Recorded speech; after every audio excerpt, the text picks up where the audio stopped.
Dominic Raab. Thanks for joining us. 41% of Conservative MPs voted against Boris Johnson, and that's just 906 days, according to our stats people, after he secured the biggest majority in a generation. Why did they vote that way, do you think? Well, look, we had the vote yesterday. It's not something the government wanted, but it's something that those who were expressing those dissenting opinions felt was necessary.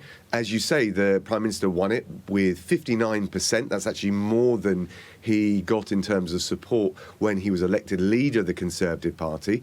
But we've had that vote now. I think it was the prerogative of those calling for it to have it. The Prime Minister won it clearly. He won it by 63 votes, as I said, 59%. And now the most important thing, I think, is to respect that result and to move forward. And last night we had the National Security Bill have its second reading. That's enormously important right now with the threats from hostile states, including Russia. I think we should be focused on that. We've got the Levelling Up and Regeneration Bill coming for second reading in the House of Commons. Great opportunity to empower those local leaders to drive up growth and development in all of the so-called left-behind parts of the country. We've got a national insurance tax cut coming in July, the cash grant of £400 energy rebate coming in October.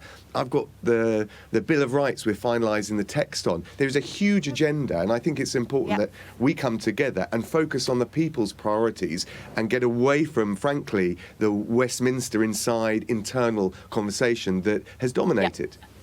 OK, if 32 Conservative politicians had voted the other way, he would no longer be in office today. How much worse was the result than you thought it would be?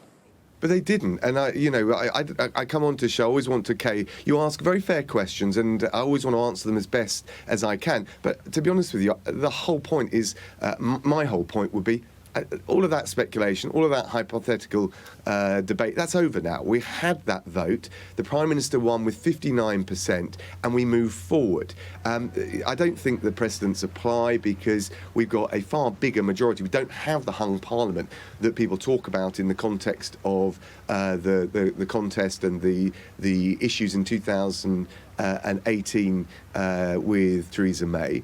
And we've got 75 working majority, I think the number still is, and we've got this packed agenda. And of course, for the glue in the Conservative Party, I think, as well as the public interest, the interest of the country, is move forward, deliver on the agenda from national security through to levelling up, to deliver on that relief for the cost of living. We've got a Bill of Rights I'm looking forward to bringing forward, a victims bill, parole reform, all of that important work that brings people together, but above all, focuses on what our constituents and the public expect, and that's where our energy should lie now. Why then take time out of your busy day to appear on TV twice in 24 hours and write an opinion piece in the Sun newspaper if he's as safe as houses? To make the case. I always accept the invitation to come and speak to UK. Wild horses wouldn't keep me from doing the early morning round, as you well know. But look, we do need to make the case. We've got 2 years to deliver and demonstrate we're delivering. And I think we're the ones with a plan. I think this Prime Minister is full of vision, determination and, if anything, renewed energy to get off the Westminster insider track onto the outward-facing agenda of delivering for the people. And I believe that we've got the plan, the energy and the team, which Labour can't match. They can't rival. I don't think they're doing anything other than carping from the sidelines. And that is where all the energies of all our MPs and the whole government should be. But if you can't convince, or he can't convince 3 out of 4 of your backbenchers, what hope have you got of convincing the country?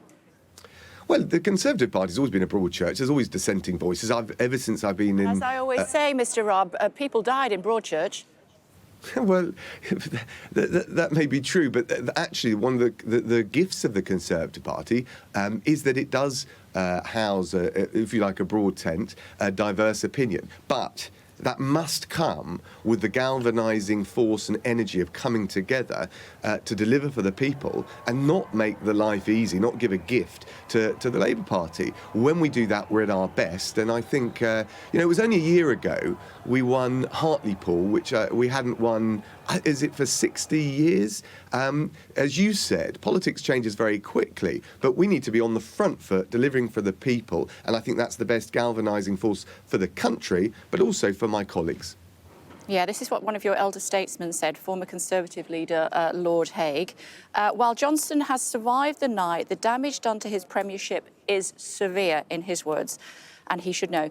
Votes have been cast that show a greater level of rejection than any Tory leader has ever endured and survived.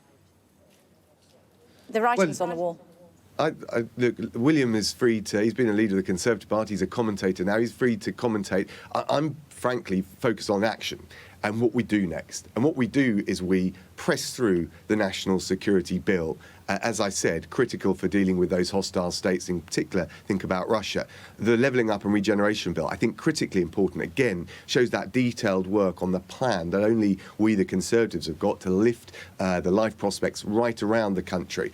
I'm looking forward to debating the Bill of Rights and passing that unprecedented piece of legislation through Parliament. I'm looking forward to working with Priti Patel, the Attorney General, Suella Fernandez as well, on the whole law enforcement agenda. We're going to be talking more about that, in particular putting victims at the centre, reforming parole. So we can galvanise around those things, or we can continue to commentate and debate with the commentators. I think that the former is by far the right thing to do for the country and the recipe for success for the Conservatives. But how are you going to stop any civil unrest within the party? Blue on blue, as it's called, even at the top echelons. I mean, the Culture Secretary, Nadine Dorries, yesterday, talking about the former Health Secretary, Jeremy Hunt, who she used to work under. She actually tweeted, your pandemic preparation during 6 years as Health Secretary was found wanting and inadequate. Your duplicity right now is destabilising the party and country to serve your own personal ambition more so. I mean, how are you going to stop stuff like this happening if you're trying to be a party united? I think you make a good point. Look, what I'd say is the more we talk about the Westminster process or the internal process, the Conservative Party, the more of that there will be. I like and respect both Nadine and Jeremy Hunt. He's one of my Surrey neighbours. And we will need all of the energies of all of our MPs if we're going to deliver for the people on the priorities that I've described. And frankly, if we were going to take the game to Labour, which is in a total mess, and we're letting off the hook if we're talking to each other. So I think it's time to come together, and I think you make the point very well. Well, the door is certainly open for months of infighting, perhaps made even worse if you lose the two by-elections which are coming up in just a couple of weeks' time. You'll say, in response to that, because I've spoken to you a lot, let's wait and see. Looking at the polls, it's disastrous for you, especially in Wakefield.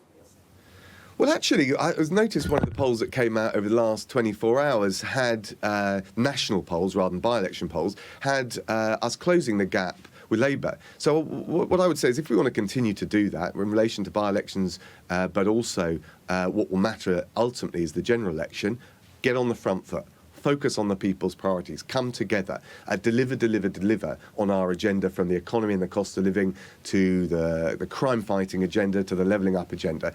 And it's very simple and straightforward. That is the recipe for success. I believe it's a positive agenda that brings the country together, but also my colleagues in the Conservative Party together, and we should be relentlessly focused on that. That was a body swerve worthy of the Wigan Rugby League front row, let me tell you. What about these by-elections? Look, by-elections are always challenging, but look, we as I said, politics moves very quickly. I think we've got great candidates in both Tiverton and Wakefield. We won Hartlepool little more than a year ago. But by-elections aren't the acid test. The acid test is the general election. We've got probably 2 years, and our focus should be relentlessly on delivering sustainably, long-term, because that's the stuff people remember. People don't remember, if we're honest, and I think a lot of the pollsters would say is they don't remember by-elections come the general election. It's an opportunity to express different views about different things. It's not the opportunity to change the government. And when you have the opportunity to change the government at the general election, people will care about the bread and butter issues, which is why we need to be focused, all our energies, all of the talent we've got right across the piece in the Conservative Party, in government, on delivering for the people of this country. That's what matters. There's nothing else really that matters. Everything else is a distraction from that laser-like focus. OK, it's a litmus test on the popularity of the Prime Minister, is exactly what it is. Are you saying, Are you saying that even if you lose these two by-elections, the Prime Minister is still solid as a rock in the building behind me? Look, I will be fighting tenaciously to win both of those. We've got great candidates. I've been down to Tiverton. I will go up to Wakefield. I think they're both important, but they aren't acid tests. By-elections never are. We often win back at general elections seats that go one or other way in a by-election, and that's true of all governments. What matters now is not the froth of Westminster or indeed by-elections. What matters now is, are we on the front foot delivering for the people of this country? And as I said, I think we should all be focused on that national insurance tax cut in July, the energy rebate of the cash grant of £400 in in October, forgive me, the national security bill, the regeneration and levelling up bill, the Bill of Rights, the crime fighting agenda. That's the forward momentum that we need. And I think, bluntly, it's the right thing for the country. It's the right thing for Conservative MPs to rally behind. Yeah, you've also got to look forward to the COVID inquiry and the Privileges Committee inquiry into what happened in the building behind me. Look, these are all challenging times. We've been through Brexit, the pandemic, as you rightly say, the likes of which we've never seen before. We've got a war in Europe, but I believe in all of these areas, the Prime Minister and the government got the big calls right. And ultimately, that's the question and the judgment. That's the question. Well, okay, you say that in a withering tone. Deputy Prime Minister, look at what happened with the care homes. Literally, elderly people were being sent out of hospital without being COVID tested to go into care homes. Then we had the parties here. Then we had £12 billion for our test and trace. Where on earth did all of that money go? Then we had £4 billion being written off for fraud as far as the furlough was concerned. Then we had the national insurance increase.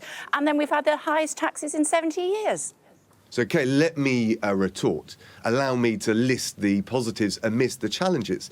The fastest vaccine rollout and booster campaign in Europe, as a result, all of which the PM stewarded through from the R&D trials to production, as a result of which we got the economy opened up quicker with the fastest growing economy in the G7 last year, second fastest predicted this year.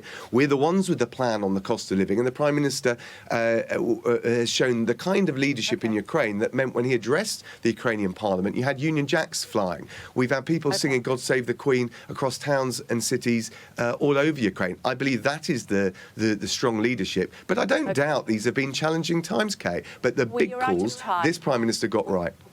OK, we're out of time, but one doesn't cancel out the other, does it? No, and no, you're quite right. Okay. And that is why in 2 years' time, the public will assess this government on the big issues of the day. And I think we've got the answers and Labour doesn't.